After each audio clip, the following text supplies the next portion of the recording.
ये इंसानी फितरत है कि हम वर्तमान में रहते हुए भविष्य की कल्पना करते हैं और उसे संवारने की योजनाएं बनाते हैं। आज में रहते हुए हम कल के लिए ढेरों सपने बुन लेते हैं, जबकि हकीकत यह है कि कई बार जिंदगी अचानक ऐसे बदलती है कि अगले पल का भी भरोसा नहीं किया जा सकता। आज का एक केस ऐसे ही एक सुंदर भविष्य का सपना सजोने वाली लड़की की आप बीती है, जिसकी उम्मीदें एक पल में तहस नहस हो गईं और खुशियां मातम में बदल गईं।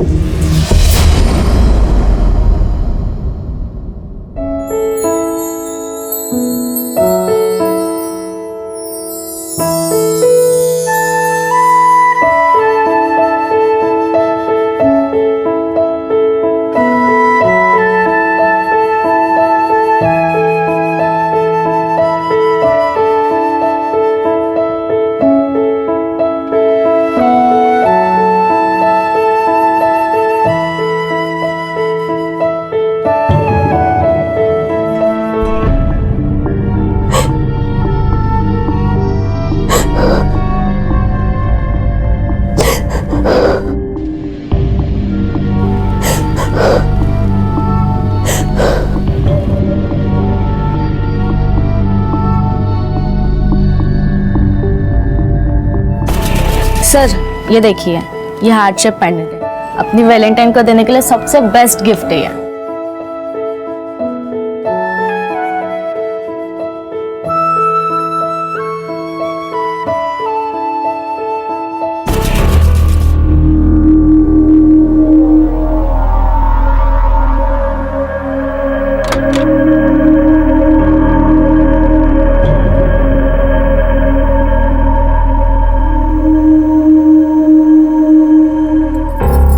प्रिया, बेटा क्या प्रॉब्लम है? 3 दिन हुए तुझे कॉलेज गए हुए, क्या हुआ? बताती क्यों नहीं? अरे आई, कुछ नहीं हुआ है, थोड़ी सी वीकनेस है इसलिए कॉलेज नहीं जा रही हूँ। 2-3 दिन में ठीक हो जाऊंगी, कॉलेज भी चली जाऊंगी।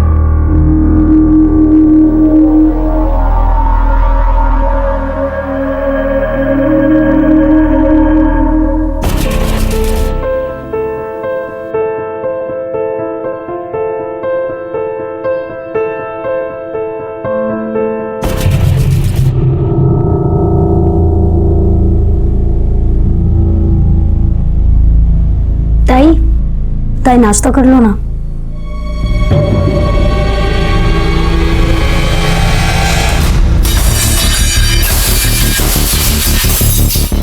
कितनी बार बोलूं नहीं करना मुझे नाश्ता?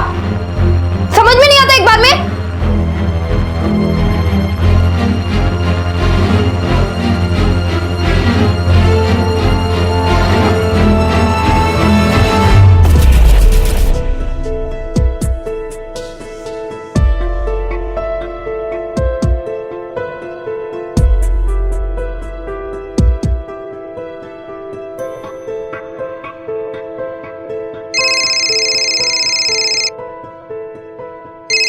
अब चल आई, मैंने किसका फोन था? कुछ नहीं, वो एक फ्रेंड थी मेरी। अच्छा सुन, मैं ना जा रही हूँ, मुझे फिर लेट हो गया, आज बहुत डांट पड़ेगी मुझे, ठीक है? चल बाय। अच्छा ध्यान से जाना और जल्दी वापस आना। हाँ हाँ।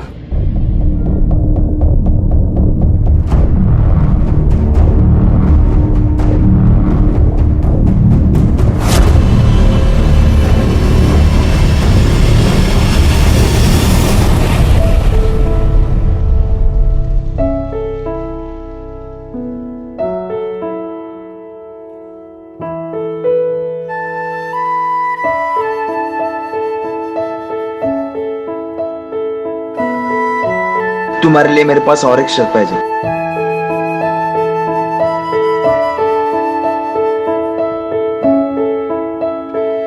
आई होप तुम्हें ये पसंद आए। Oh my God,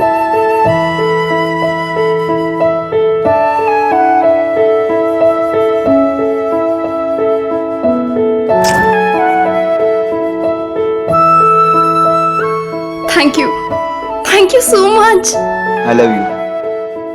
I love you too.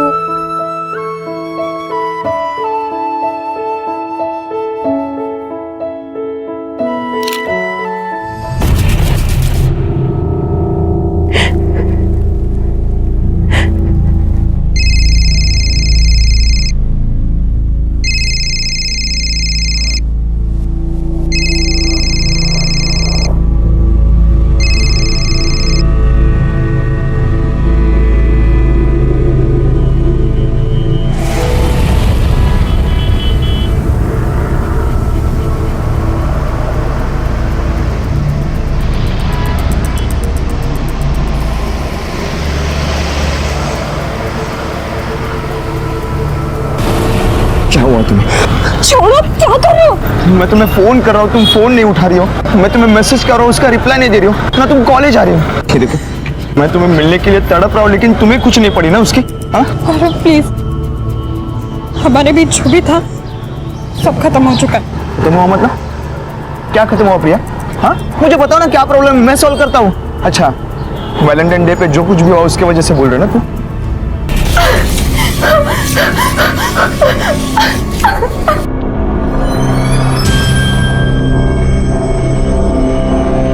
Gaurav please, बहस मत करो। मैं बहस कर रहा हूँ? प्लीज गौरव समझो, मैं सेल्फिश नहीं हूँ। मैं नहीं चाहती कि मेरी वजह से मेरी फैमिली को कोई भी प्रॉब्लम हो। तुम प्लीज आज के बाद मुझसे मिलने की या मुझे कॉल करने की कोशिश भी मत करना। भूल जाओ मुझे प्लीज। प्रिया, प्रिया सुनो तो।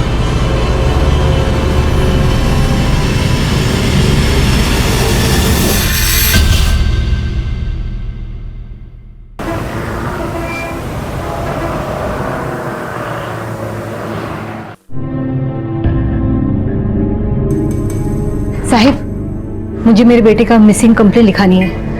चल या साहिब, मेरा बेटा कल सुबह से घर से निकला है, अभी तक घर वापस नहीं आया। उसका फोन ट्राई किया पर नेटवर्क में है नहीं। ये देखो, ये आशीष है।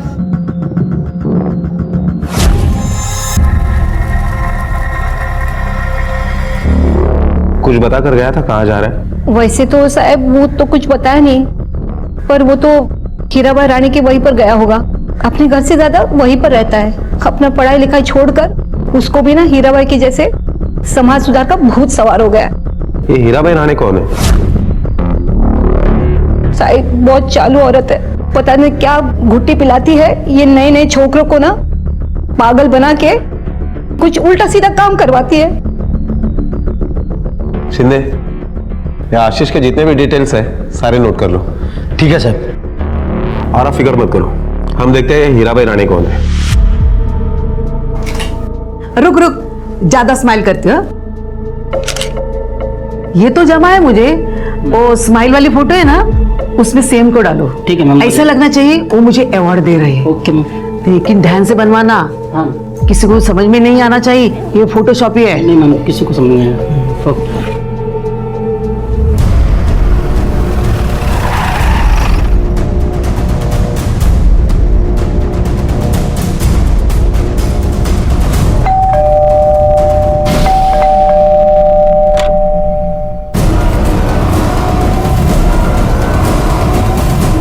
कौन है बेटा?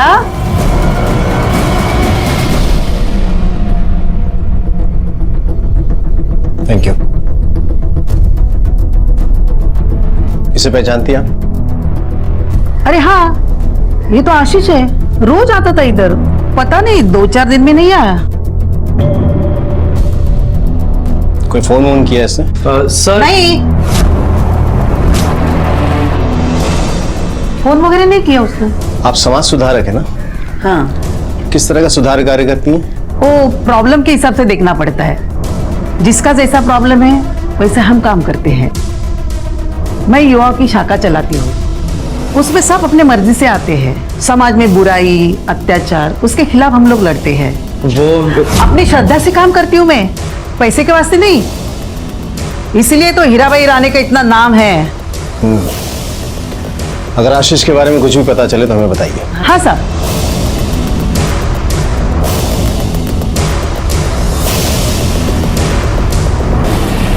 झूठ बोल रही है सोशल वर्कर, इसे कुछ नहीं बहुत कुछ पता है। सर, आपने एक बात का गौर किया?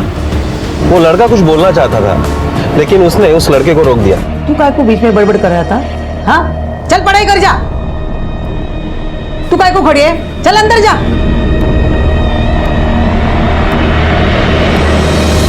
अगर हम उस लड़के को उठा लेते हैं तो शायद आशीष के बारे में कुछ इन्फॉर्मेशन मिल सकती है। इन्फॉर्मेशन तो हम लेंगे ही उससे, लेकिन उठा कर नहीं, प्यार से। वरना हो सकता है डर कर वो झूठ बोल दे। पता करो क्या करता है, कहाँ आता जाता है। Okay sir.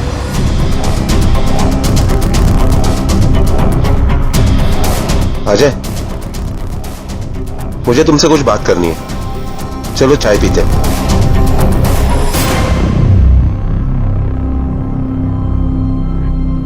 अजय, सुबह तुम कुछ आशीष के बारे में बताना चाहते थे, बताओ बात क्या है? हाँ सर आशीष पहले अक्सर हमारे घर पर आया करता था, फिर अभी बीच में उसका किसी लड़की के साथ अफेयर चालू हो गया, तब से उसने हमारे घर पर आना एकदम कम कर दिया।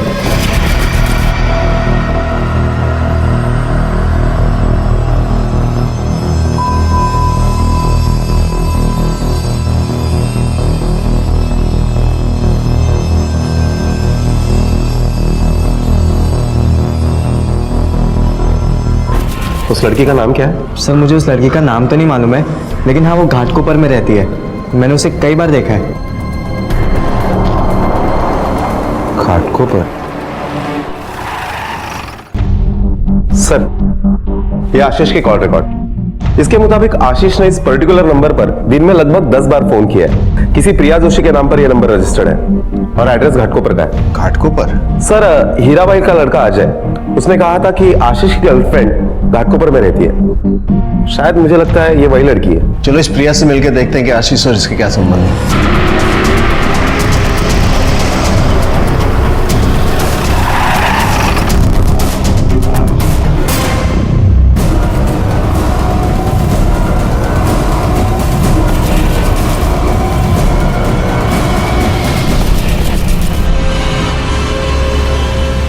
नहीं सर, मुझे नहीं मालूम ये कौन है, और मेरा इसके साथ क्या किसी और के साथ कोई अफेयर नहीं है। आप ऐसे कैसे सवाल पूछ सकते हैं मेरी बेटी को? हाँ, ऐसे बेकार के लफड़ों में मेरी बेटी कभी नहीं पड़ती। अच्छे खानदान की सभ्य लड़की है हमारी बेटी। पिछले कई दिनों से परेशान है बेचारी, पता नहीं कौन उसे ब्लैंक कॉल करके परेशान कर रहा है, और अब आप लोग भी आ गए। आपकी लड़की को कोई परेशान कर रहा है और आपने पुलिस कंप्लेंट नहीं करवाई। अच्छे खानदान वाले क्या पुलिस कंप्लेंट नहीं करते? क्यों कंप्लेंट करके आफत मोल लेनी साहब? पता नहीं वो कौन सर फिरा है, क्या मालूम आजकल वो एसिड फेंकना एक मामूली फैशन बन गया है। अब देव ना करो मेरी बेटी के साथ अगर कुछ हो गया ऐसी घटना तो मेरी बेटी की तो जिंदगी बर्बाद हो जाएगी। ये कौन है? आओ बेटी, ये मेरी छोटी बेटी है पल्लवी। चलिए मान भी ले कि प्रिया को कोई और परेशान कर रहा था, फिर भी आशीष के कई सारे कॉल हैं इसके मोबाइल पे पिछले कुछ दिनों में, उसके बारे में क्या कहना है आपका? होंगे साहब, मैंने कब मना किया, लेकिन वो फोन करके मेरी बेटी को परेशान करता था। मेरी बेटी ने उसे कभी फोन नहीं किया साहब, वो तो उसे जानती तक नहीं कि वो कौन है।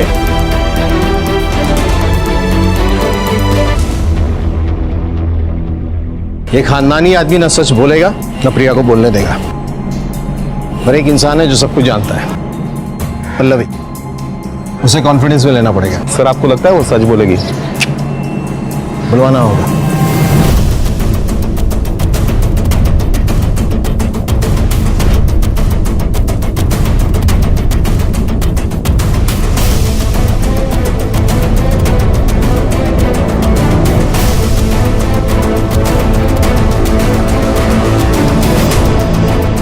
एक्सक्यूज मी, मुझे आपसे प्रिया के बारे में कुछ बात करनी है। ये लड़का लापता है और उसके दोस्त का कहना है कि तुम्हारे ताई के साथ उसका अफेयर चल रहा था। तुम्हारे पापा ने भी बताया कि तुम्हारे ताई को ब्लैंक कॉल्स आते थे। तुम्हें पता है ना कि तुम्हारी ताई की लाइफ खतरे में। देखो, हम सच का पता और तरीके से भी लगा सकते थे, लेकिन तुम्हारी ताई के लिए हमें तुम्हारी मदद की जरूरत है। सच बताओ। सर, मेरी ताई का अफेयर चल रहा था, पर उस लड़के के साथ नहीं जिसकी फोटो आपने दिखाई थी। मतलब किसी और लड़के के साथ? किसके साथ? सर, वो लड़का मेरी ताई की कॉलेज में पढ़ता है, गौरव गुप्ते नाम है उसका, उलट में रहता है। उसका कोई फोन नंबर एड्रेस है तुम्हारे पास? जी।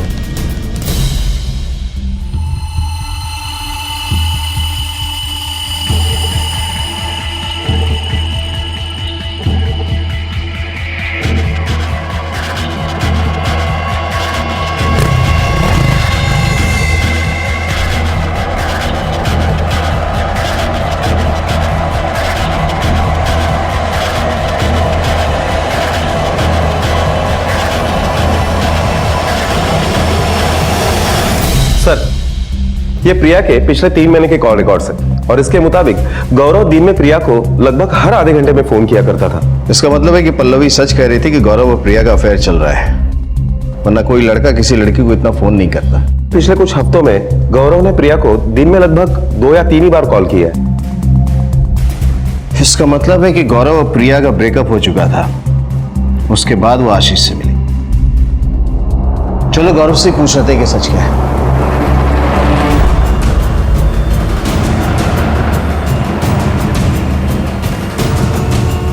सर हमारा अफेयर था नहीं है, और वो भी टाइम पास नहीं, सीरियस है। ये बात मेरे मम्मी पापा दोनों जानते हैं। हो सर, गौरव ने प्रिया के बारे में हमें पहले ही बता दिया था।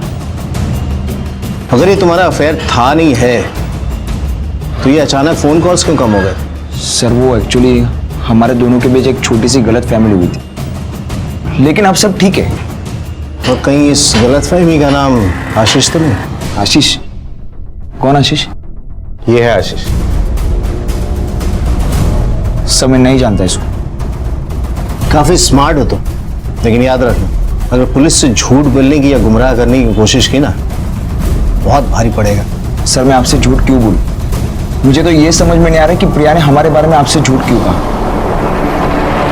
क्या था प्रिया, गौरव और आशीष के बीच? क्या हुआ था उस वैलेंटाइन डे के दिन, जिसके बाद इन सब की जिंदगी एक उफान पर आकर सहमी हुई थी? क्या वाकई वैलेंटाइन डे का वो काला वाकया जिम्मेदार था इस सब के लिए, या फिर कुछ और ही था इस केस के पीछे? प्रिया, मैं सिर्फ 2 मिनट बात करना चाहता हूँ, प्लीज। गौरव प्लीज यहाँ तमाशा मत करो, मैंने कहा ना हमारे बीच अब कुछ नहीं है। मला फक्त 2 मिनटं बोलू द्या प्लीज प्रिया। लेकिन मैं इतना जानना चाहता हूँ कि तुम क्या छुपा रहे हो मुझसे? हाँ, क्या लफड़ा आशीष और तुम्हारे बीच में? देखो गौरव, मैं तुम्हारे किसी भी सवाल का जवाब नहीं देना चाहती, अपने काम से काम रखो, ओके? प्रिया, आशीष के गायब होने से इन दोनों का जरूर कोई वास्ता है। सर मुझे लगता है ये कोई सिंपल मिसिंग केस नहीं है, क्योंकि अब तक हमें आशीष का कोई क्लू नहीं मिला। हो सकता है कि उसका मर्डर हो गया। हमें जल्द से जल्द पता करना पड़ेगा कि आशीष के साथ क्या हुआ और वो कहां है।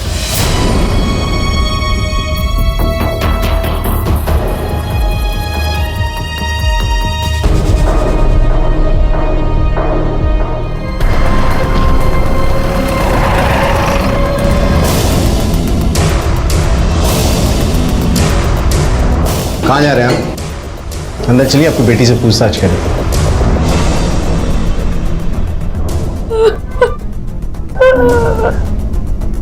साहब, मैं आपके पास ही आने वाला था। मेरी बेटी प्रिया कल से गायब है साहब। आपकी बेटी कल से गायब है और पुलिस के पास जाने का होश आपको तब आ रहा है जब पुलिस खुद आई है? नहीं साहब, ऐसी बात नहीं है। हम लोग उसे कल से ढूंढ रहे हैं साहब, लेकिन किधर भी नहीं मिली। आप उसकी मिसिंग कंप्लेंट लिखवाइए, हम ढूंढने की कोशिश करते हैं। Okay sir. और हाँ, उसके बारे में कोई भी इंफॉर्मेशन मिले तो तुरंत हमें बताइए। Okay sir.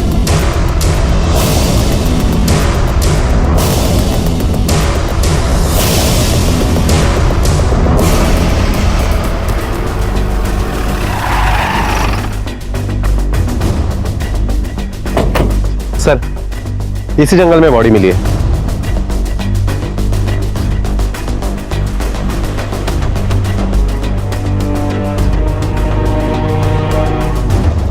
सर, इन लोगों ने फोन किया था।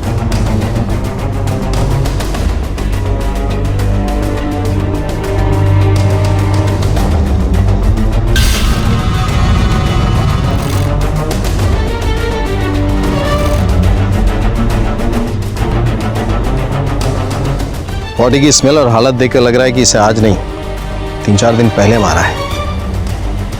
जिस तरह से उल्टा पेट के बल पड़ा है, लगता है किसी ने पीछे से वार किया है। सब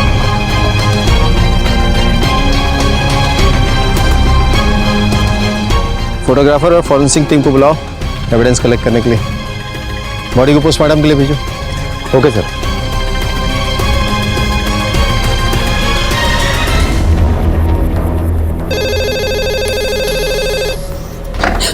हेलो हेलो हेलो,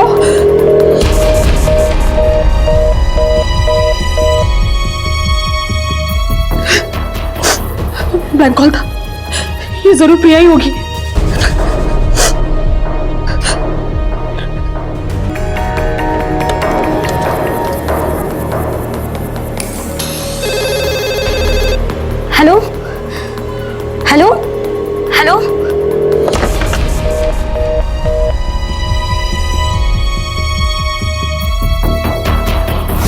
मैं बोल रही हूँ ना, वो प्रिया ही है, वही फोन कर रही है और उसी की ब्लैंक कॉल है।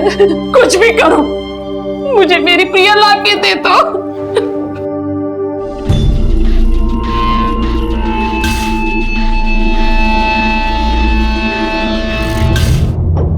ये ग्लोबलाइजेशन का दौर है। दुनिया वाकई फोन के रूप में सिमटकर मुट्ठी में आ गई है। एक अत्याचार जो कुछ लोगों की नजरों के सामने एक प्रेमी जोड़े पर मॉरल पुलिसिंग के नाम पर हुआ था, आज वो इंटरनेट के जरिए सारी दुनिया तक पहुंच गया था। जहां एक तरफ इंटरनेट लोगों को एक दूसरे के करीब ले आया है, वहीं उनके बीच में दूरियां भी बढ़ गई हैं।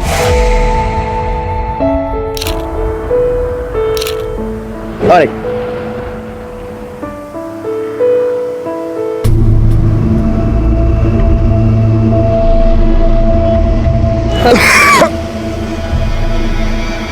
क्या प्रॉब्लम है मुझे? प्रॉब्लम है कुछ? धक्का क्यों दिया? हाँ, धक्का दे रहा है तो? क्या किया तुझे?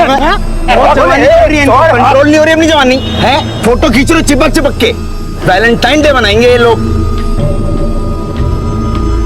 भारत में रह के अंग्रेज बनना चाहते हो? हाँ, अभी मनाएंगे इनको वैलेंटाइन डे। वीडियो कट कर।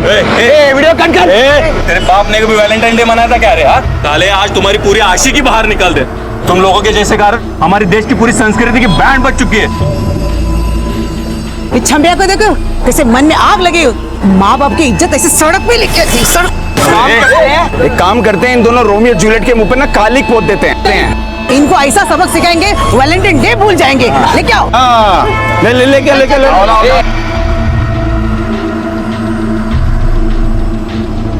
क्या कर रहे हैं? छोड़ क्या कर रहे हो? और मेरी बात आखिरी बात सुन लो तुम लोग, अगर आज के बाद दिखे तुम दोनों हैं ये प्यार की चोंच लड़ाते हुए तो देख लेना बेटा, मैं भेज दूंगा जहां से आए हो। वैलेंटाइन डे बनाएंगे तुम लोग। हट चलो चलो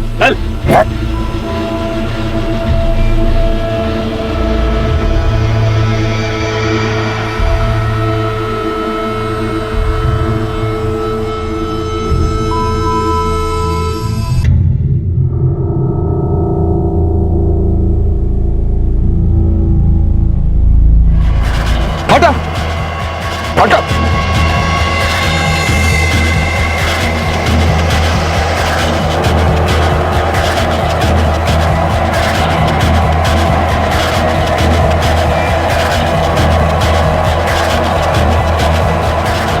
चलो जल्दी चलो।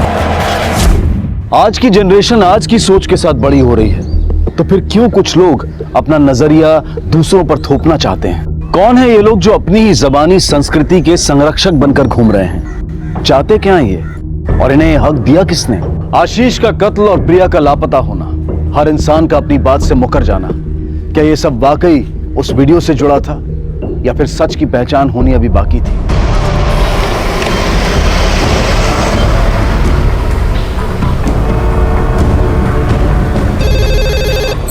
हेलो हेलो, मैं जानती हूँ फोन पर तू है बेटा। कहाँ है तू? कैसे है तू? कहाँ चली गई? तुला तुझे आईची आठवण नाही का येत? आती है आई, बहुत याद आती है बेटा। घर वापस आ जा, तुला तुझे आईची शपथ।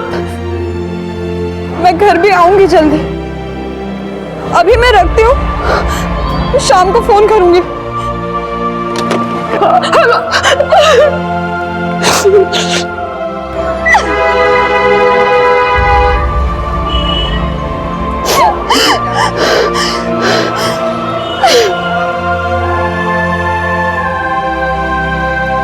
इस वीडियो को देखकर लग रहा है कि गौरव और प्रिया ने झूठ क्यों बोला। अब ये वीडियो इस केस का क्लू बनेगा। ये आदमी और ये आईपी एड्रेस हमें आशीष के कातिल तक लेके जाएगा। Okay sir.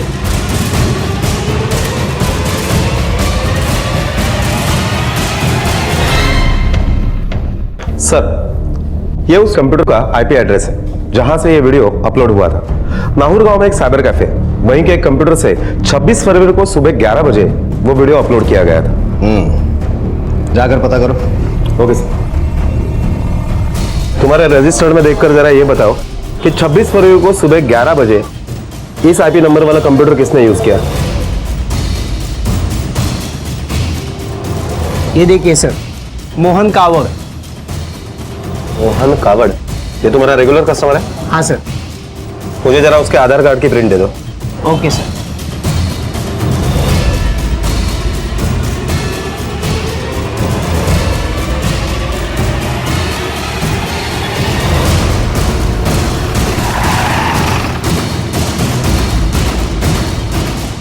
अरे क्या हुआ साहब? अरे आराम से साहब, चोट लगी है साहब। ये सर पे पट्टी कैसी लगी है? वीडियो अपलोड करने का इनाम मिला है क्या? चल बता, क्यों अपलोड किया था वीडियो? साहब मेरे को उस वीडियो वाले लड़के से बदला लेना था। कैसा बदला? उससे और उसके लैला को हमने वैलेंटाइन डे के दिन सबक सिखाया था, और उसी का बदला लेने के लिए उसने मेरा सर फोड़ दिया साहब।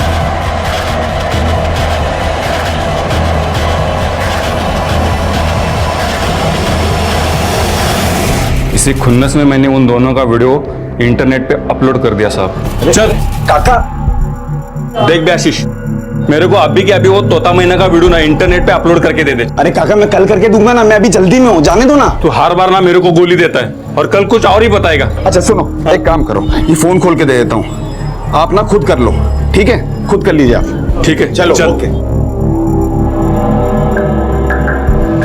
तेरे बाप ने दिया तुझे इजाजत समाज सुधार के नाम पे गुंडागर्दी करने का?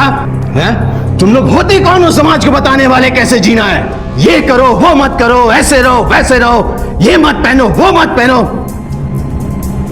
तुम जैसे दिमागी बीमार लोगों को बाहर नहीं छोड़ना चाहिए, बल्कि सबक सिखाना चाहिए।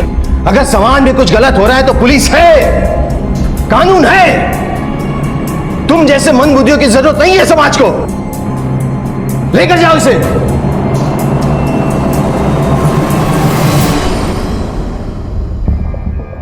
ठीक है सर, आशीष के पीएम रिपोर्ट के मुताबिक आशीष का मर्डर 26 फरवरी को सुबह 11 बजे से 1 बजे के बीच में हुआ, और जलने की वजह से मौत नहीं हुई, बल्कि सर पर गहरी चोट की वजह से उसकी मौत हुई।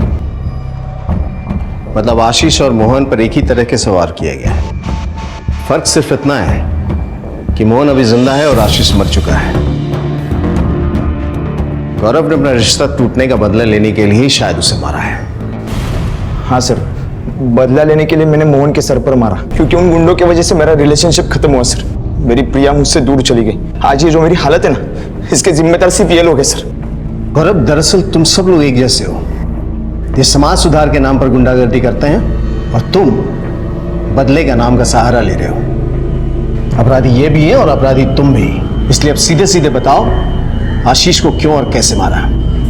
सर प्लीज, मैंने आशीष को नहीं मारा, मैं उसको जानता तक नहीं सर। सब मैंने मोहन को मारा और ये मैं कबूल भी कर रहा हूँ सर। सब प्लीज मेरी बात सुनो, मैंने आशीष को नहीं मारा है। उस वैलेंटाइन वाक्य ने प्रिया को तुमसे दूर कर दिया, और उसके बाद आशीष की हरकतें उसे तुमसे दूर करती चली गई, जिसकी वजह से तुमने सीधा उसे रास्ते से हटा दिया। सर प्लीज मुझ पर यकीन कीजिए, मैंने आशीष को नहीं मारा है सर। और यह आशीष और प्रिया का चक्कर मैंने आपसे सुना सर, और ये समझने के बाद मैंने प्रिया को पूछने की कोशिश की सर।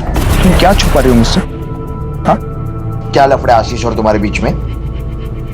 देखो गौरव, मैं तुम्हारे किसी भी सवाल का जवाब नहीं देना चाहती। अपने काम से काम रखो। प्रिया, इसके बाद भी तुम चाहते हो कि हम विश्वास कर ले कि तुमने आशीष को नहीं मारा? सर मैं सच बोल रहा हूँ, आई शपथ सच बोल रहा हूँ सर, मैंने नहीं मारा आशीष को। ये खुद नहीं बोलेगा, इसे अपने तरीके से बुलवाना होगा।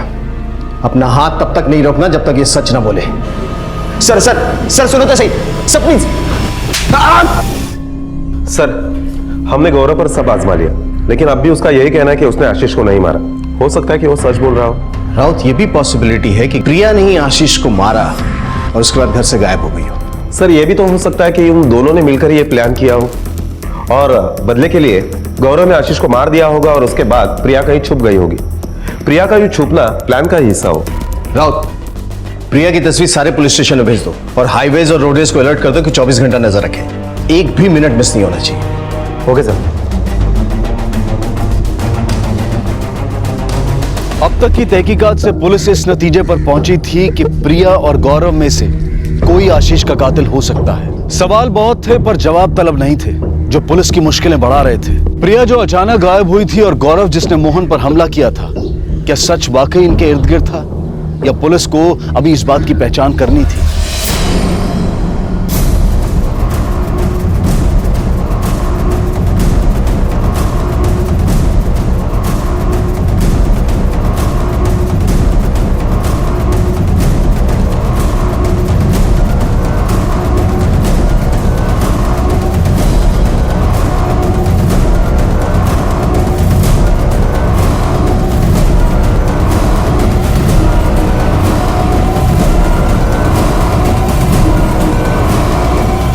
एक्सक्यूज मी, हम आपको ले जाने के लिए आए, चलो हमारे साथ। मैं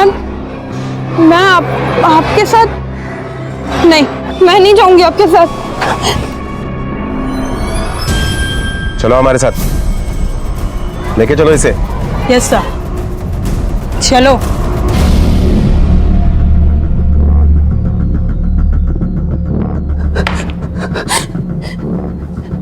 यस सर, गौरव सच बोल रहे हैं। उन लोगों ने हमें सड़क पे सबके सामने मारा। और इसी के बाद तुम्हारा और आशीष का अफेयर शुरू हुआ था? नहीं सर, आशीष को मैं नहीं जानती थी। अफेयर तो बहुत दूर की बात है सर। वो उस दिन के बाद से मुझे परेशान करने लगा था, मेरा पीछा करता था।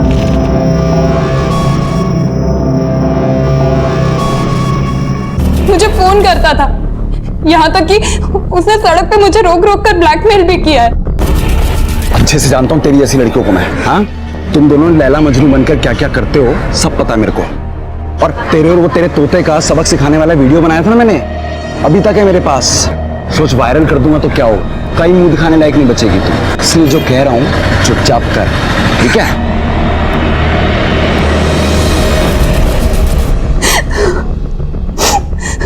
जब वो वीडियो वायरल हुआ तो बहुत डर गई थी, कुछ समझ में नहीं आ रहा था क्या करूं, किसी का सामना न करना पड़े, इसलिए मैं चुपचाप घर से निकल गई थी। ठीक है, तुम जा सकती हो, लेकिन जब तक ये केस सॉल्व नहीं होता है शहर से बाहर मत जाना। Okay sir.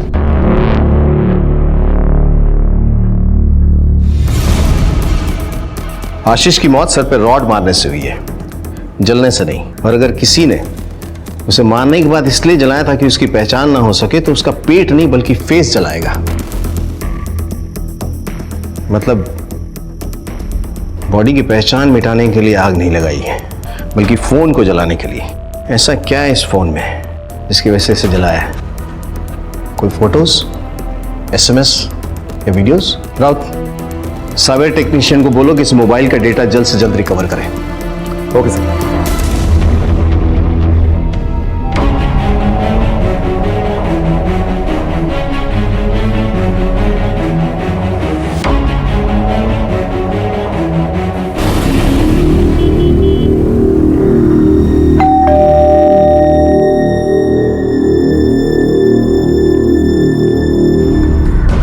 सर, प्रिया और आशीष के अफेयर की बात हीरा भाई के बेटे अजय ने हमें बताई थी।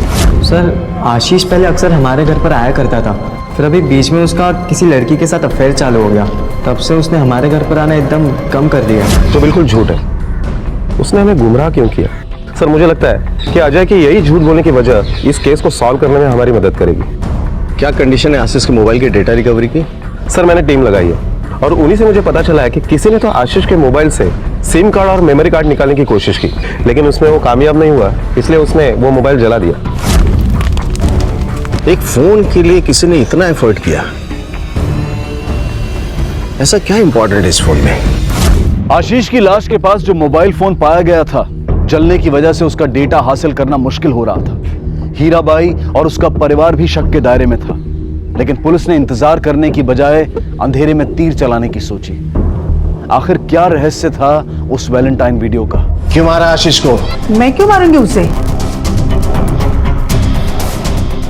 वैसे तुम बता सकते हैं, लेकिन ये भी तुम ही बताओगे।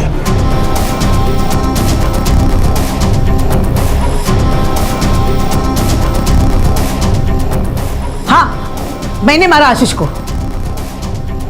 क्यों मारा? वो बताने की जबरदस्ती तो नहीं है ना। मैं बोली ना मैंने मारा, मुझे अरेस्ट कर लो। वो तो हम करेंगे, अरेस्ट करो इसे।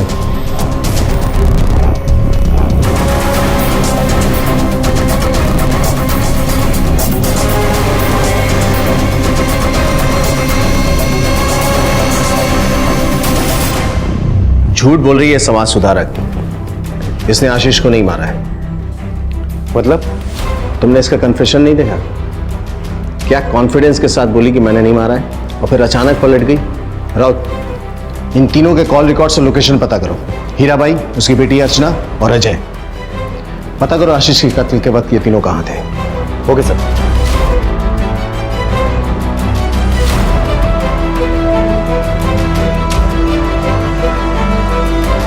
सर, आपका शक सही निकला। हीराबाई झूठ बोल रही है।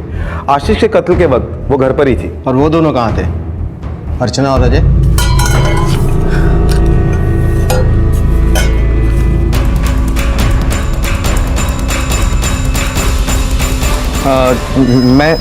मैं वही आ रहा था सर, आई के लिए नाश्ता लेके। आई की छोड़, और अब तेरे लिए तेरी पसंद का नाश्ता बनवा, क्योंकि अब इसकी जरूरत तेरे आई को नहीं है, तुझे है। सर ये क्या? चल। अरे सर मैंने क्या किया? सर मैंने कुछ भी नहीं किया सर, सच्ची मैंने कुछ नहीं किया सर मुझे क्यों लेके जा रहे हो आप लोग?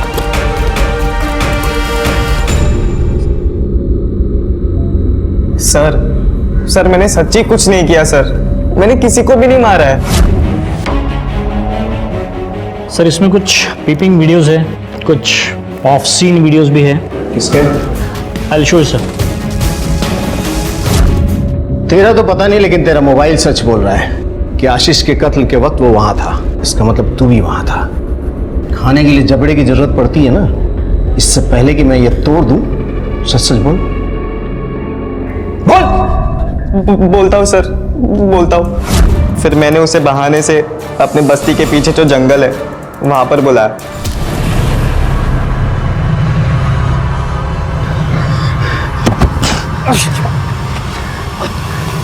साले तुझमें भरोसा किया तो तूने भरोसे का ये फायदा उठाया? हाँ, भाई मारा था तुझे मैंने।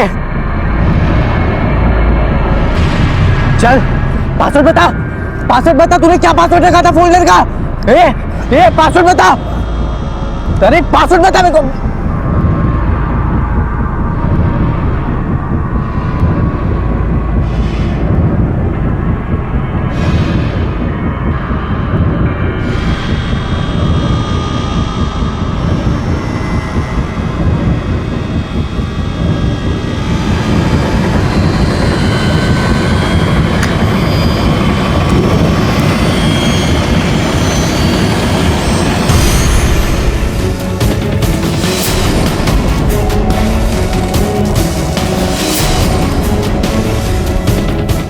ये तो वही लड़की है।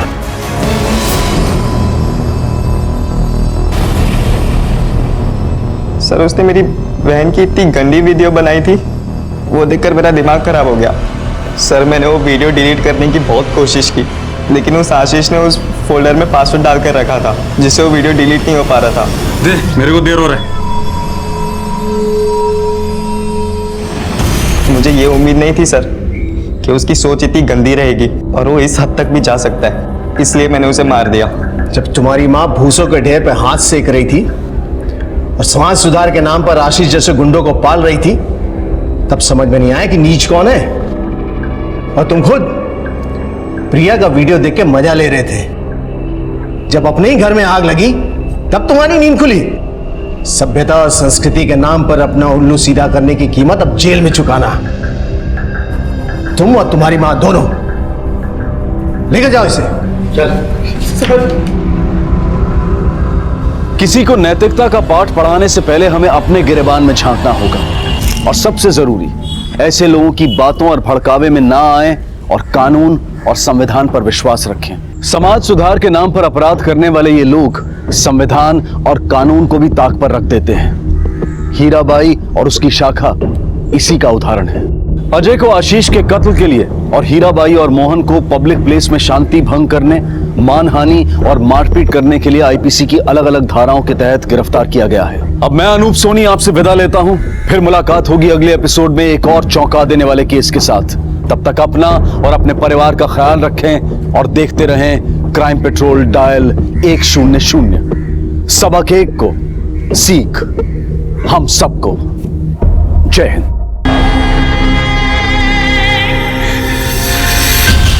माँ वो है जिसमें पूरे ब्रह्मांड का सार है। इंसान हो या जानवर, माँ की भूमिका कहीं नहीं बदलती।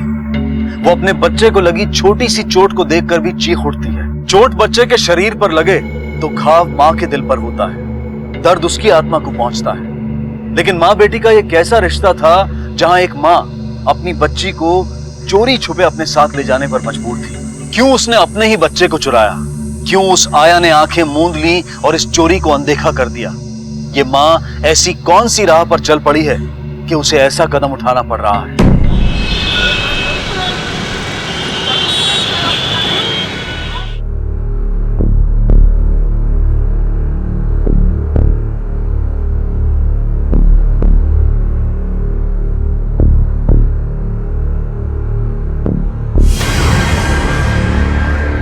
कहिए, हम आपकी कुछ मदद कर सकते हैं?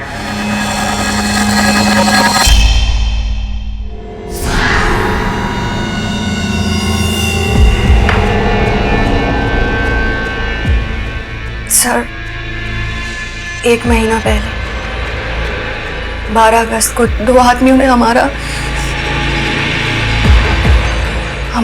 रेप किया। 12 अगस्त मतलब 1 महीने के बाद आज आप रेप की कंप्लेंट करने आई हैं? जी। जान सकता हूँ आज आपको ये कंप्लेंट करने की क्यों सूझी, या देर करने की कोई खास वजह? हमने अपने सास ससुर को भी बताया था, लेकिन हमारी बात पर कोई विश्वास ही नहीं कर रहा था। आपको ऐसा क्यों लगता है कि आपकी बहू झूठ बोल रही है? सर, क्योंकि ऐसा कुछ हुआ ही नहीं है। ये जो लड़की है ना, इसे कहानी बनाने की आदत है। देर रात घर आने की कहानी, घर ना आने की कहानी। कमला, परी को लेकर जा अंदर जा बेटा। और आज तो इसने अपने रेप की भी कहानी बना डाली। सर, हमारी भाभी अपनी मर्जी से जीती है। हम ये नहीं कह सकते कि क्या सच है और क्या झूठ। बेटा आशा, कितना झूठ बोलेगी? पुलिस को घर ले आई। बेटा कम से कम हमारी इज्जत का ख्याल कर। हाथ जोड़ते हम तुम्हारे। अरे आप क्यों इसके सामने हाथ जोड़ रहे हैं?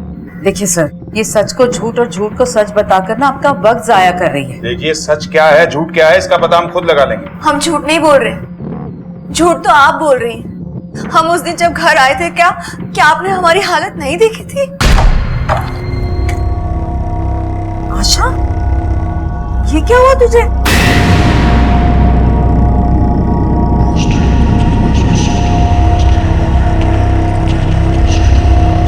सर, सच तो कुछ और ही है।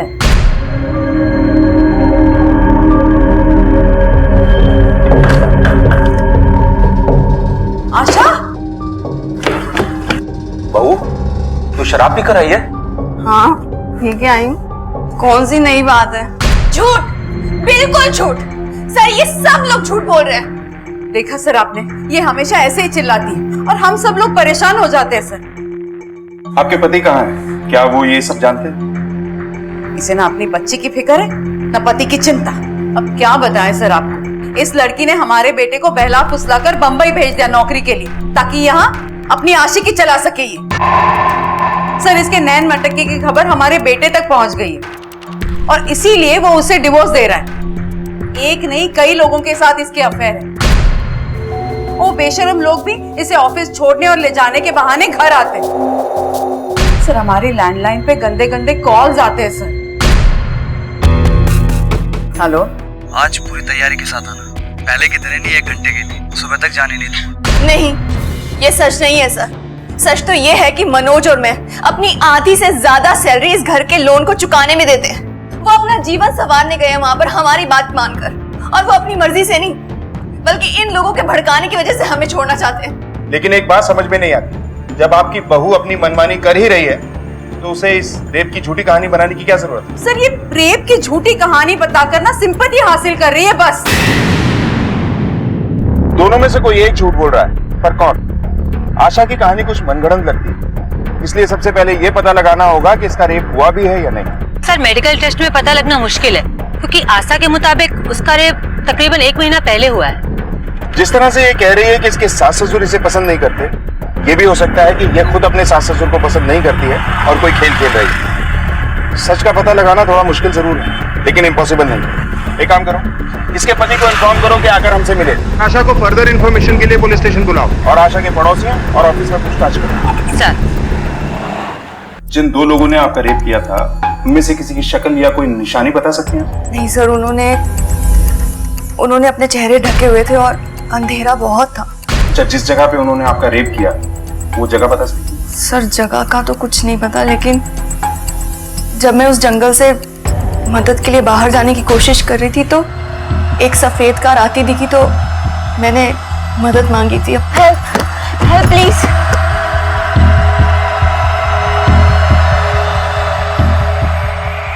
अच्छा, जिस सफेद कार में आपने लिफ्ट ली थी उस आदमी के बारे में कुछ जानती हो? सर कुछ याद नहीं है सर। भरोसा हर रिश्ते की नींव होता है। जहां ये हिला, रिश्तों की इमारत ढह जाती है। इसलिए जरूरी है कि रिश्तों के साथ साथ प्यार और भरोसे को भी संजो कर रखा जाए, क्योंकि जरा सी लापरवाही बड़ी दुर्घटना को अंजाम दे सकती है और कभी कभी ये अपराध की शक्ल भी ले सकती है। नहीं मैडम, आशा की सास तो बहुत अच्छी औरत है और हमने तो उसे आज तक आशा से ऊंची आवाज में बात करते हुए भी नहीं सुना। वो आस पड़ोस से किसी से मतलब में रखती है, पता नहीं वो किस अकड़ में रहती है। वैसे सर आशा बिटिया तो बहुत अच्छी है, उसके बारे में ऐसा कुछ सुना नहीं है। सर काफी पुरानी बात है, ठीक से मुझे याद नहीं। एक मिनट। हाँ सर, 12 तारीख को उसने छुट्टी नहीं की थी, लेकिन ऑफिस में काम होने की वजह से वो लेट गई थी और अगले दिन 12 बजे वो ऑफिस आ गई थी। ये देखिए। आशा कहाँ बैठती? सर वहां 3rd रो में। Thank you. मैम, पिछले कुछ एक महीने से वो अजीब सा बिहेव कर रही थी। नहीं सर, बिहेवियर में कोई ज्यादा खास चेंजेस देखे नहीं हमने। एक बार मजाक में मेरा हाथ उसके कंधे पे चला गया तो उसने बहुत अजीब सा रिएक्ट किया। ये क्या बदतमीजी है? हाथ लगाए बिना बात नहीं कर सकते हो क्या? आशा की कॉल डिटेल निकालो, देखो किस किस के साथ कांटेक्ट में थी और उस रात की लोकेशन क्या थी। सर आशा रानी गंदी, आशा रानी झूठी। बोलो। आशा रानी गंदी, आशा रानी झूठी, आशा रानी गंदी, आशा रानी झूठी। फरीद रहो। और आपको खेल खेलना है ना तो आप हमसे खेलिए, हमारी बच्ची को ना इस कीचड़ में मत उतारो। सर आशा के बयान के मुताबिक वो 12 अगस्त को ऑफिस से निकलकर रात 10 बजे इसी पार्किंग एरिया में आई, पर यहाँ पर तो कोई भी सीसीटीवी कैमरा नहीं दिख रहा है सर। लेकिन सोचने वाली बात यह है कि अगले दिन 12 बजे उसने ऑफिस में रिपोर्ट भी किया था। ये कैसे पॉसिबल हो सकता? सर यही बात तो मुझे भी चौंका रही है कि सुबह 4 बजे तक आशा जंगल में बेहोश पड़ी रही और वहाँ से उठकर वो सीधे 12 बजे अपने ऑफिस पहुँचती है, वो भी इतने बड़े मेंटल और फिजिकल टॉर्चर के बाद भी। वो इसलिए क्योंकि हमारे घर में हमें रोने के लिए कंधा देने वाला कोई भी नहीं था, हमारा दुख बांटने वाला कोई नहीं था। वो लोग तो हमें खुद ताने दे रहे थे, गालियां दे रहे थे हमें। उन सब से बचने के लिए हम सुबह ही निकल गए, यहाँ वहाँ सड़कों पर भटकते रहे सर। उस दर्द से बचने के लिए हमें बस एक ही उपाय सूझा कि हम ऑफिस चले जाएं, और जाते भी कहाँ।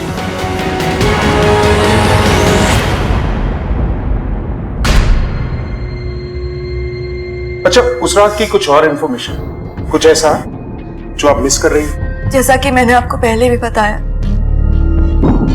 जब हम होश में आए तो वक्त ना जाने क्या था, लेकिन हमें अपनी हालत समझने में वक्त लगा। हमने देखा कि हमारे कपड़े फटे हुए थे। अच्छा, वो आपके फटे हुए कपड़े हैं आपके पास? अरे क्या कर रही हैं आप? कपड़े घर में है नहीं तो कहाँ से मिलेंगे? बेकार में मेहनत कर रही है आप। और उस दिन हम इसको कितना फोन कर रहे थे, इससे अपना मोबाइल भी नहीं उठाया। सर, हमें पूरा यकीन है कि इन्होंने या तो कपड़े जला दिए या फिर फेंक दिए, और हमारा फोन हमें मिला ही नहीं था। अगर मान भी लिया जाए कि ये आप पर विश्वास नहीं करती, तो भी ये कपड़े क्यों जलाएंगे? ये कुछ भी कर सकती है, क्योंकि हमसे नफरत जो करती। सर बहू का सास को नफरत करना कोई नई बात नहीं है, पर अजीब बात यह है कि इस घर में रिश्तों का एक अजीब ही खेल है। अगर वाकई प्रमिला ने आशा के कपड़े फेंक दिए या फिर जला दिए हैं, तो ये सिर्फ नफरत नहीं है, उससे भी बड़ी बात है सर। इन सास बहू से अलग हम ये जानना चाहते हैं कि इसका पति मनोज किस तरह।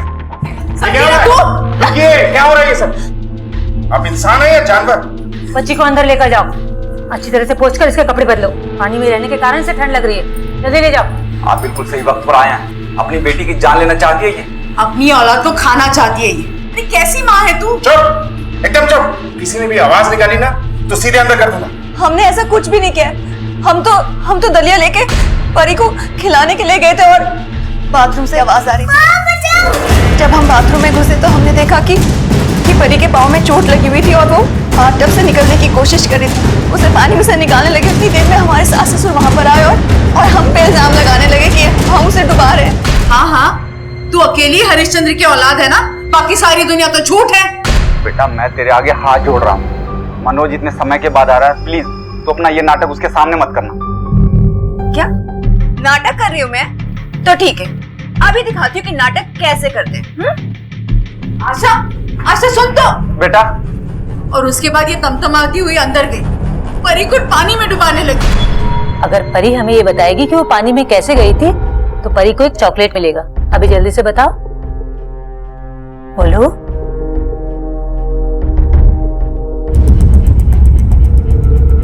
एक बात अच्छी तरह से अपने दिमाग में बिठा लो तुम लोग, अगर बच्ची को कुछ भी हुआ ना तो पहले तुम सबको अरेस्ट करेंगे, उसके बाद पूछताछ करेंगे, समझे? जहां आशा अपने आप को बलात्कार जैसे संगीन जुर्म का शिकार बता रही है, वहीं उसके ससुराल वाले ना सिर्फ उसके इस आरोप का विरोध कर रहे हैं बल्कि पुलिस को इसे आशा द्वारा बनाया गया एक झूठा किस्सा बता रहे हैं। पुलिस जैसे जैसे अपनी तहकीकात में आगे बढ़ रही है, दिशाहीन होती जा रही है और सबसे बड़ा सवाल यह खड़ा होता है कि आशा जिस न्याय की गुहार लगा रही है, क्या वो उसकी हकदार है भी या नहीं? पता नहीं दोनों में से कौन सच बोल रहा है और कौन झूठ। हमें तो इस बच्ची के लिए दुख हो रहा है, बेचारी बिना वजह पिस रही है। अच्छा रेनू, उस कार के बारे में पता चला जिसने आशा को लिफ्ट दी थी? अभी तक तो नहीं सर, पर मैंने उस रास्ते के सभी सीसीटीवी कैमरों की फुटेज मंगवाई है। ठीक है, अपने 2 कांस्टेबल आशा के एरिया में तैनात कर दो, बोलो कि पूरे घर वालों पे नजर रखें।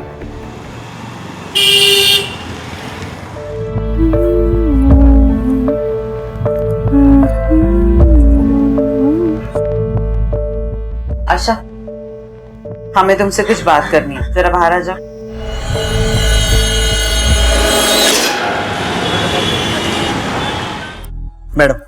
मैडम ये लीजिए, ये सीसीटीवी फुटेज है।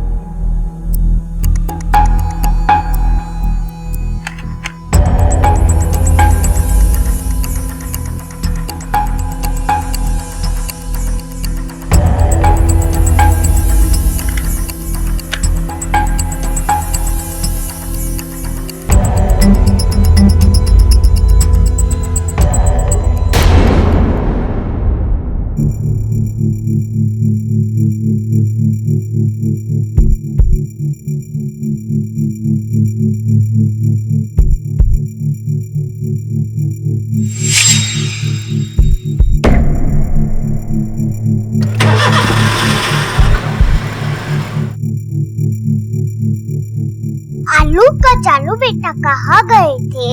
बंदर की टोकरी में सो रहे थे। परी, मम्मा इधर आओ। तो 1 मिनट, मैं अभी आ रहा हूँ।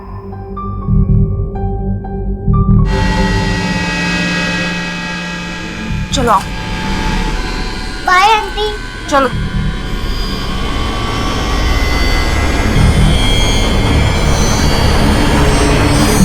सर ये देखिए, उस दौरान 3 सफेद गाड़ियां वहां से पास हुई। इसका मतलब आशा सच बोल रही है। इन गाड़ियों के रजिस्ट्रेशन नंबर ट्रेस करो और पता करो, हो सकता है दोनों के तार एक ही जगह से जुड़ते हो। क्योंकि जो कांस्टेबल आशा का बायोडाटा लेने गया था उसने बताया है कि आशा का किसी राजन नाम के आदमी से अफेयर चल रहा था। हो सकता है इनमें से कोई गाड़ी राजन की। जी कहिए। सर मैं मनोज हूँ, आशा का हस्बैंड। मैं आशा के खिलाफ किडनैपिंग की कंप्लेंट लिखवाने आया हूँ। क्या? प्लीज मेरी बेटी वापस दिलवा दीजिए। पर ये सिर्फ आप ही की नहीं, आशा की भी बेटी, इसलिए किडनैपिंग का चार्ज तो बनता ही नहीं। हाँ, अगर आप लोगों का डाइवोर्स हो चुका होता और बच्ची की कस्टडी आपके पास होती तो हम आपकी मदद कर सकते थे। आपको ऐसा लगता है कि आपकी पत्नी का किसी से अफेयर चल रहा है? मिस्टर मनोज, अपने घर वालों से एकदम उल्टे शांत प्रवृत्ति के हैं आप या आज मौन व्रत है आपका? खैर, आपकी बेटी को हम जल्द से जल्द ढूंढने की कोशिश करेंगे। फिलहाल आप लोग जा सकते हैं। ये आशा अपनी बेटी को लेकर आखिर जा कहां सकती? सर वहीं, यहाँ ससुराल से भागकर हल्लड़ की जाती।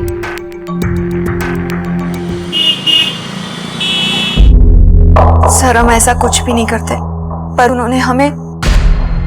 आशा, हमें तुमसे कुछ बात करनी है, जरा बाहर आ जाओ। हाँ मेरी बात सुनिए। चल। अरे ये क्या कर रही है? निकल जा मेरे घर से, निकल जा। आप मुझे मेरे घर से ऐसे नहीं निकाल सकते। जब मनोज वापस आएंगे तब क्या बताएंगे आप कि हम कहाँ हैं? मनोज, आप आ गए? अच्छा आप आ गए। हमने आपको कितने फोन किया, आपने फोन ही नहीं उठाया। तुझसे मेरा कोई लेना देना नहीं, समझी? घिन आती तुझ पर। निकल जा यहाँ से। मनोज मेरी बात सुनो, ये सब झूठ बोल रहे, मेरा विश्वास तो करो मनोज। लेकिन ये सब कहने को तो लड़की के दो घर होते, मायका और ससुराल, पर वो हक किसी एक पर भी नहीं जता सकती। पहले तो हमने सोचा कि हम इस हादसे को भूल जाएं, लेकिन अब हमें कोई फर्क नहीं पड़ता है कि हमारे बारे में कोई क्या सोचता है, क्या राय रखता है। हमें तो बस ये साबित करना है कि हमारे साथ रेप हुआ है।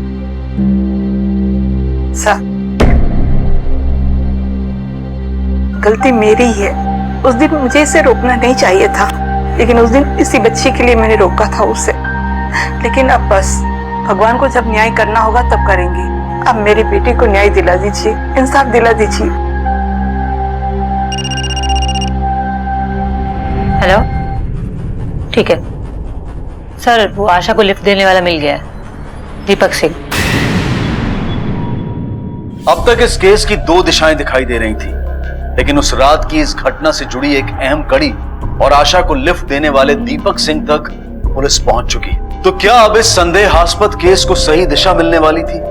अनसुने अनदेखे पहलू सामने आने वाले थे, या फिर गुत्थियां और उलझने वाली थी? इसे पहचानते हो? कहीं देखा है?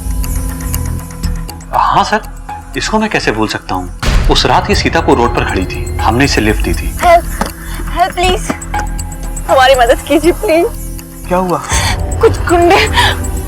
आइए मैं आपको पुलिस स्टेशन छोड़ देता हूँ। नहीं, आप हमें हमारे घर छोड़ दीजिए। ठीक है, आइए। फिर हमने उसे लिफ्ट दी और उसके कहे अनुसार उसके घर छोड़ दिया। सर, इसकी हालत बहुत खराब थी, कपड़े बिल्कुल फटे हुए थे। इसको देखकर ही ऐसा लगता था कि इसके साथ कुछ बहुत बुरा हुआ है। अच्छा, आपने इसे जिस जगह से लिफ्ट दी थी, हमें वहां ले चल सकते हैं? हाँ सर, बिल्कुल।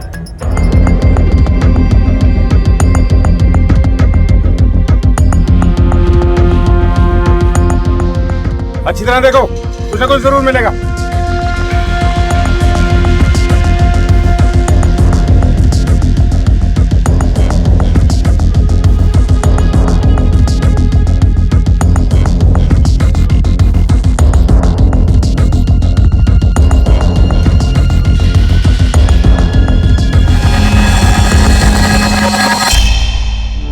सर, ये चप्पल आपकी है?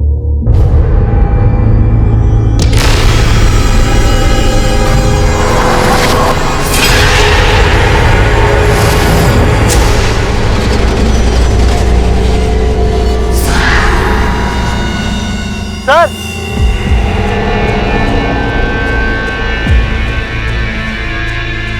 सर ये देखिए।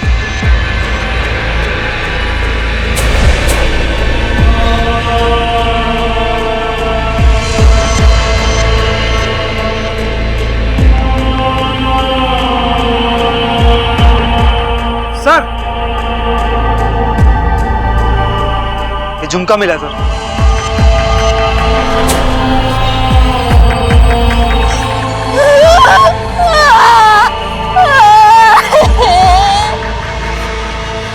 फटा हुआ कपड़ा सिला जा सकता है, चेहरे पर लगी गंदगी धुल सकती है, शरीर पर लगे घाव भर सकते हैं, लेकिन मन में लगी चोट की चुभन जीने नहीं देती। ऐसा ही कुछ हुआ था आशा के साथ। उस रात उसकी जिंदगी में हुए ऐसे हादसे ने उसे इस कदर हिलाकर रख दिया था कि उसे भूलने की कोशिश उसे नासूर बनकर खाए जा रही थी।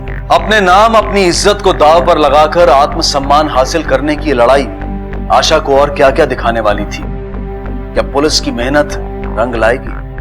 आशा सच बोल रही थी, लेकिन तुम लोगों ने इसे सहारा देने की बजाय नए जख्म दिए, इसे बदनाम किया। एक लड़ाई ये खुद से लड़ रही थी और दूसरी तुम लोगों से। वो दोनों बलात्कारी गुनहगार हैं, लेकिन बेकसूर आप लोग भी नहीं। हमें विश्वास ही नहीं था कि ऐसा भी कुछ हो सकता है। बस आपको इस बात का विश्वास था कि उसका कैरेक्टर खराब है, और आप एक औरत होकर आपने एक औरत का दर्द नहीं समझा। उल्टे वो सारे कपड़े फेंक दिए जो उस रेप के गवाह थे। शायद हमें उनसे कोई सबूत मिल जाता। वो कपड़े गंदे थे, घर में कैसे रखते इसलिए फेंक दिए। और इस पर कैसे करें विश्वास? ये जिस कंपनी में काम करती है ना, वहाँ का बॉस इसके प्यार में पागल है, शादी करना चाहता है इससे। अरे एक वही जगह बची थी इसको काम करने के लिए। और जहाँ तक बलात्कार का सवाल है ना, हम नहीं मानते ऐसी कोई बात हुई है। और ना मैं मानता हूँ, बहुत हो चुका। अब इस घर में इसकी कोई जगह नहीं है। हम खुद इस घर में नहीं रहेंगे। और मनोज, जब हमारे चरित्र पर लाल छल लगाए जा रहे थे, हमारे अफेयर्स की झूठी बातें बनाई जा रही थी, आप तो तब भी चुप थे ना। और आज जब ये साबित हो गया कि हमारे साथ रेप हुआ है, तभी हम आपके साथ की उम्मीद आपसे नहीं कर सकते। बहुत हो गया, अब हम इस घर में नहीं रहेंगे। आप लोग बुलाएंगे तब भी नहीं आएंगे।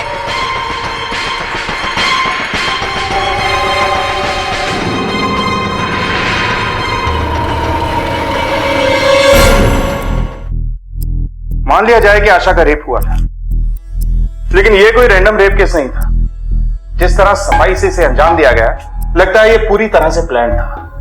रात के 10 बजे पार्किंग से आशा को किडनैप किया गया, फिर यहां से 12 किलोमीटर दूर सीतापुर रोड के पास जंगल में उसका रेप किया गया, और सुबह 4 बजे तक वो बेहोश रही। असर रेपिस्ट ने अपना चेहरा भी ढक रखा था, जिससे आशा उन्हें पहचान न सकी। ये सब बातें इस ओर इशारा करती हैं कि ये रेप हुआ नहीं है, शायद इसे करवाया गया है।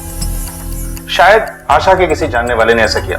ये भी पॉसिबिलिटी है कि आशा ने खुद प्लान किया, लेकिन फिलहाल हम इस डाउट को रूल आउट करके सोच रहे हैं। सर, तब तो आशा का बॉस धीरज भी सस्पेक्ट है, क्योंकि प्रमिला के मुताबिक वो उसका कॉलेज का दोस्त है और उससे शादी करना चाहता था, और आशा ने इससे इनकार किया था। हो सकता है इसलिए। देखिए, आप मुझ पे गलत इल्जाम लगा रहे हैं। हाँ, मैंने उसे प्रपोज किया, उसने मना कर दिया, और फिर उसकी शादी हो गई और हमारे सारे कॉन्टेक्ट्स खत्म हो गए। फिर कई दिनों बाद हम लोग सोशल साइट में मिले और उसे बताया कि उसे नौकरी की जरूरत है। मुझे भी अपनी कंपनी के लिए एक अच्छा मैनेजर चाहिए था, मैंने उसे नौकरी दे दी।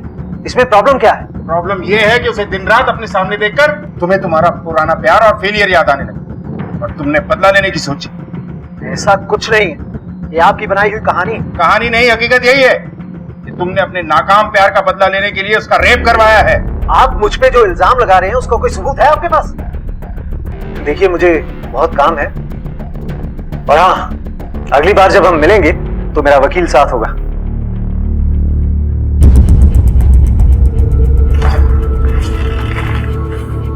कैसा छटपटा रहा था, सीधा वकील और सबूतों की बात करने लगा। कॉल रिकॉर्ड से निकलवाओ। जी सर। एक्सीडेंट साइट पे एक टीम भेजो और शाम तक हमें इन्फॉर्म करो। सर, धीरज के कॉल रिकॉर्ड में एक लोकल मवाली अभय का नंबर है, जिसके साथ उसकी अक्सर बातचीत होती है। कहीं धीरज ने अपना बदला लेने के लिए अभय से आशा का रेप तो नहीं करवाया? देखो, कितना हिम्मत है इस औरत में, इतना सब कुछ होने के बाद भी घूम रही है। इसकी खुद की बेशर्मी की वजह से ऐसा हुआ इसके साथ। अपनी इज्जत अपने हाथ होती है, हमारे जैसी होती है ना तो खुद को मुंह दिखाने के लायक नहीं होती। देखो कैसा सीना चौड़ा करके जा रही है।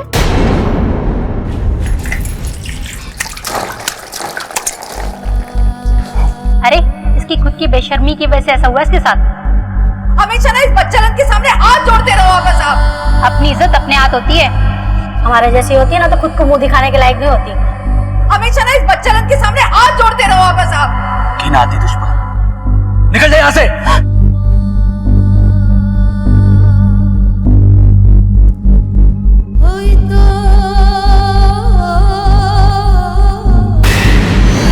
दरवाजा खोलो ना मम्मी, मम्मी दरवाजा खोलो ना। आप अंदर क्या कर रहे हो? मम्मी, मम्मी दरवाजा खोलो ना।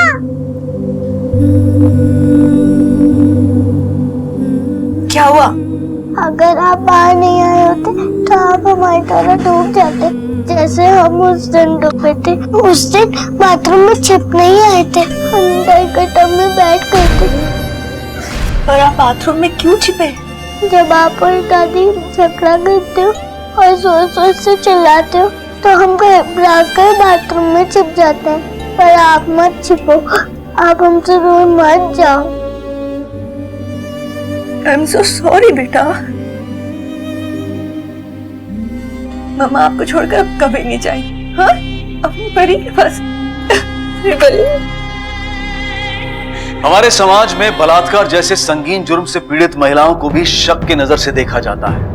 उन्हें सहानुभूति और मानसिक मदद देने की बजाय शक के घेरे में रखा जाता है। लेकिन आशा ने अपने आत्मसम्मान को पाने और अपने आप से नजरें मिलाए रखने के लिए हर चुनौती को स्वीकारा, हर आरोप को सहा, क्योंकि उसे किसी भी कीमत पर न्याय चाहिए था। सर, मैं आपको कौन सी भाषा में समझाऊं कि मेरा कोई लेना देना नहीं है इस आशा के रेप के साथ। बल्कि 4 दिन पहले आप ही से मुझे पता चला कि ऐसा कुछ हुआ। उसी भाषा में समझाओ जिस भाषा में उस हिस्ट्री शीटर से फोन पे बात किया करता था।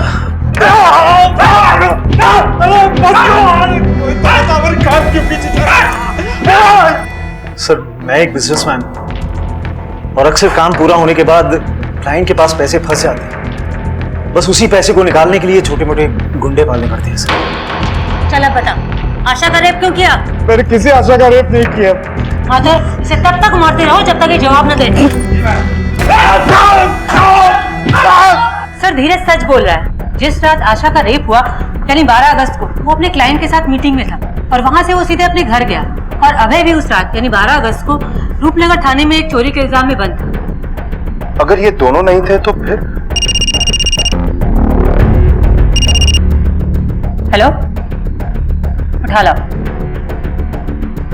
सर, राजन मिल गया है। हमने कहा ना सर, हम किसी राजन को नहीं जानते हैं। आप उसे नहीं जानती हैं और वो बोल रहा है कि उसका अफेयर है आपके साथ। मैंने सुना तेरा और उसका अफेयर चल रहा था। सच सच बता दे, वरना मार मार कर ना तेरी खाल खींच लूंगी। चल बोल। मैडम, उसका पति ठहरा मुंबई में, तो उसकी जरूरत कौन पूरी करे? तो हम सोचे अगर किसी का भला हो जाए तो इसमें बुरा क्या है।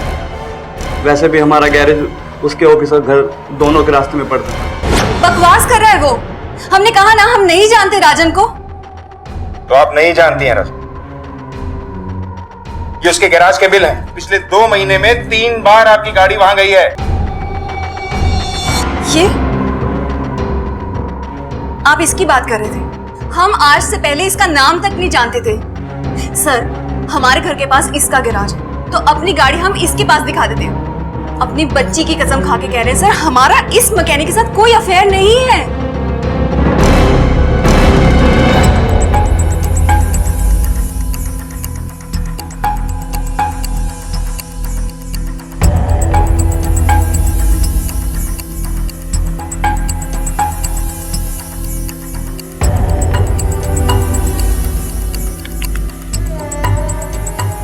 ये किस चक्कर में फंसा दिया हमको?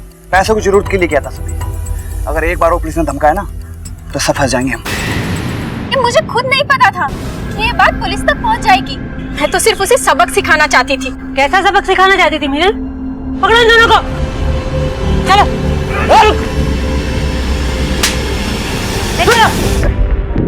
सर, मेरा यकीन कीजिए, मैंने किसी का भी रेप नहीं करवाया।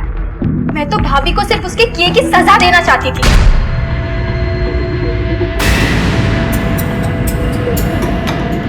मीनल, भाभी? रुको, फिर क्या है ये मीनल? हाँ, ये रोहित है ना, 1 नंबर का आवारा लड़का है ये। कितनी लड़कियों के साथ इसका चक्कर चल रहा है और तू यहाँ इसके साथ। दूर रहे उससे, तू समझी? और आप दूर रहिए मेरी जिंदगी से। अपने काम से काम रखो, समझी तुम?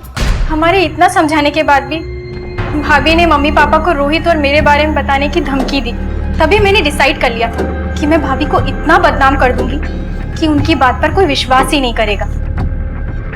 मम्मी पापा तो वैसे भी उन्हें पसंद नहीं करते थे। उन्हें तो हमेशा से यही लगता था कि भाभी का उनके बॉस के साथ अफेयर चल रहा है। रोहित और मैंने राजन को पैसों का लालच दिया और भाभी को बदनाम करने का प्लान बनाया। और सर, घर के फोन पर जो गंदी बातें वाले कॉल्स आते थे वो भी राजन ने किए थे। तुम्हारा नशा है कि उतरता ही नहीं। आज पूरी तैयारी के साथ आना। राजन के बारे में मुंबई भैया को मैंने ही कॉल करके बताया था और भैया ने मेरी बात पे विश्वास भी कर लिया। उनका बयान लगता है इन अफवाहों को सच मानकर मनोज ने अपनी ही बीवी का गुंडे भेजकर रेप करवा दिया। सर हो सकता है प्रमिला ने मनोज को फोन करके बताया होगा कि तुम्हें मुंबई भेजकर अय्याशी कर रही है आशा। इस मनोज की हिस्ट्री निकाल, कानपुर से लेकर मुंबई तक, कहाँ रहता है, क्या करता है, किस किस के साथ चक्कर है, इसके फोन रिकॉर्ड्स सब कंगाल डालो। हो सकता है कि इसका किसी से चक्कर हो और अपनी बीवी से पीछा छुड़ाने के लिए इसने ही ये प्लान बनाया। मैं गुंडे हायर करके अपनी बीवी का रेप क्यों करवाऊंगा? क्या कहना चाहते हैं आप? यही कि तेरा मकसद बहुत स्ट्रांग था, तू उससे पीछा छुड़ाना चाहता था, तुझे उसके कैरेक्टर पर शक भी था। फिर इससे अच्छा तरीका और क्या होता, बदला लेने का और पीछा छुड़ाने का? क्या सबूत है आपके पास कि मैंने ऐसा किया? वैसे गुस्सा बहुत आता ना तुझे, मौन व्रत से सीधा एंग्री यंग मैन बन गया। इसी गुस्से में रेप करवाया ना तूने उसका। आप चाहे कुछ भी कहें, लेकिन सच ये है कि मैंने कुछ नहीं किया है। सर हमने मनोज की हिस्ट्री चेक की है तो उससे एक महत्वपूर्ण इंफॉर्मेशन मिली है कि ये वहाँ से स्कूल में एक बच्चे पर हमला करने के जुर्म में अरेस्ट किए गए। वहाँ से उन्हें 6 महीने के लिए बाल सुधार गृह भेजा गया। उसके आगे की इंफॉर्मेशन सील होने के कारण हमने लोकल एविडेंस और FIR को ट्रैक किया है। और इनके कॉल रिकॉर्ड से कुछ नहीं मिला? सर उससे भी एक इम्पोर्टेंट इंफॉर्मेशन मिली है कि बाल सुधार गृह में इनके 2 साथी मन्नू और पुनीत, जिनके साथ मनोज आज भी टच में है। सर इन दोनों ही लड़कों पर सेक्सुअल ऑफेंस की हिस्ट्री है। सर हमने इनकी टावर लोकेशन चेक की है तो हमारा शक बिल्कुल यकीन में बदल गया है। इनकी लोकेशन वही है जो आशा की रेप की लोकेशन है, ठीक रात के 10 बजे से लेकर 2 बजे के बीच की।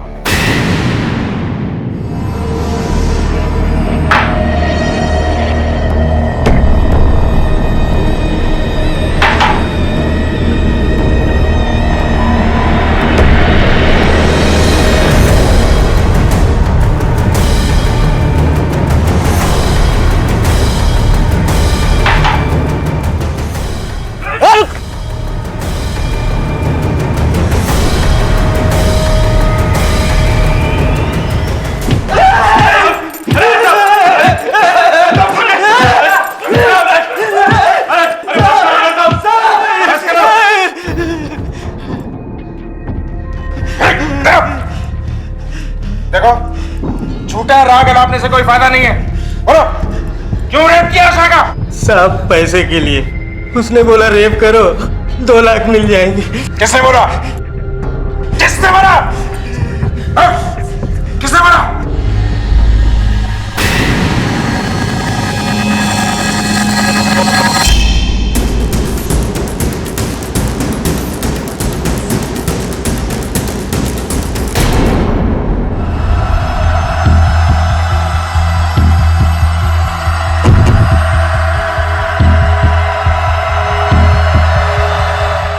आशा, यह है तुम्हारा मुजरिम।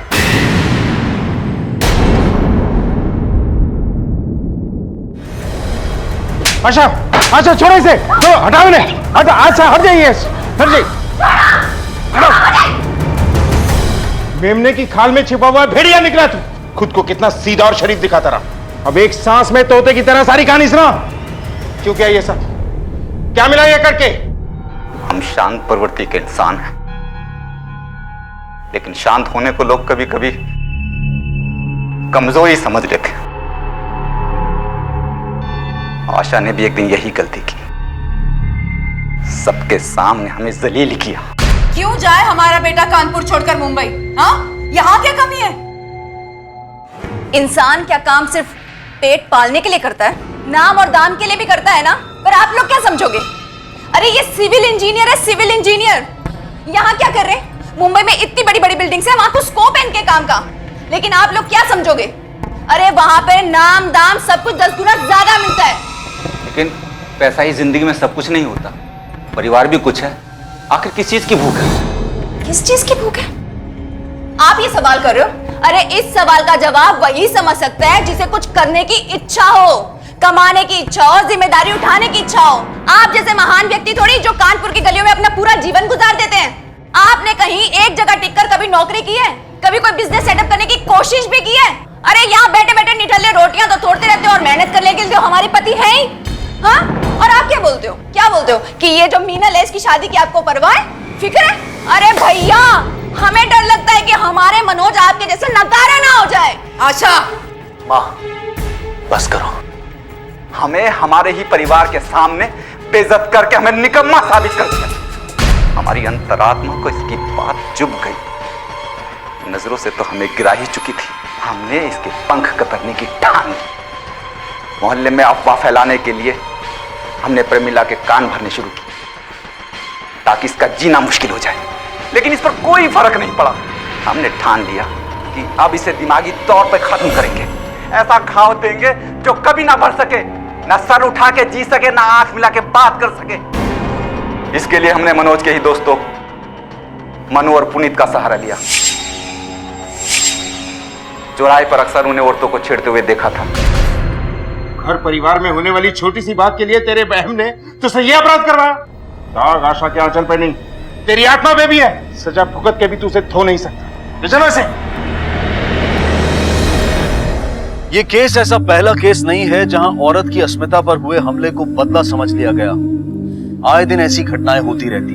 बलात्कार, कत्ल, तेजाब फेंकना, ये हारी हुई मानसिकता का उदाहरण है, बदहवासी का उदाहरण है, जो ये दर्शाता है कि एक बीमार दिमाग औरत को सबक सिखाने का यही तरीका मानता है, क्योंकि वो आज भी उसे बराबर तो क्या इंसान मानने को भी तैयार नहीं है। लेकिन वो ये नहीं जानता कि अगर वो अपनी लड़ाई के लिए उठ खड़ी हो तो उससे मुकाबला करना तो दूर, उसके सामने टिक पाना भी मुश्किल है।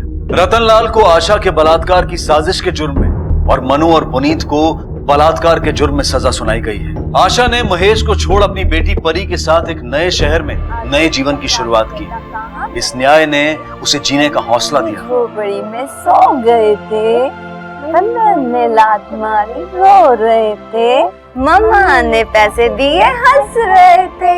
कैसे हंस रहे थे? कैसे हंस रहे थे? ऐसे हंस रहे थे, ऐसे हंस रहे थे। संघर्ष करती महिलाओं को हम ये संदेश देना चाहते हैं कि न्याय के लिए अपनी आवाज बुलंद करें, अपनी लड़ाई जारी रखें, क्योंकि जीत उन्हीं की होती है जो अन्याय के सामने अपना सर नहीं झुकाते। इसी विचार के साथ अब मैं अनूप सोनी आपसे विदा लेता हूं। फिर मुलाकात होगी अगले एपिसोड में एक और चौंका देने वाले केस के साथ। तब तक अपना और अपने परिवार का ख्याल रखें और देखते रहें क्राइम पेट्रोल डायल 100।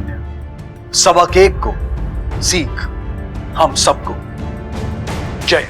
इस तरह के और भी एपिसोड देखने के लिए हमारे चैनल को सब्सक्राइब करें और बेल आइकन दबाना ना भूलें।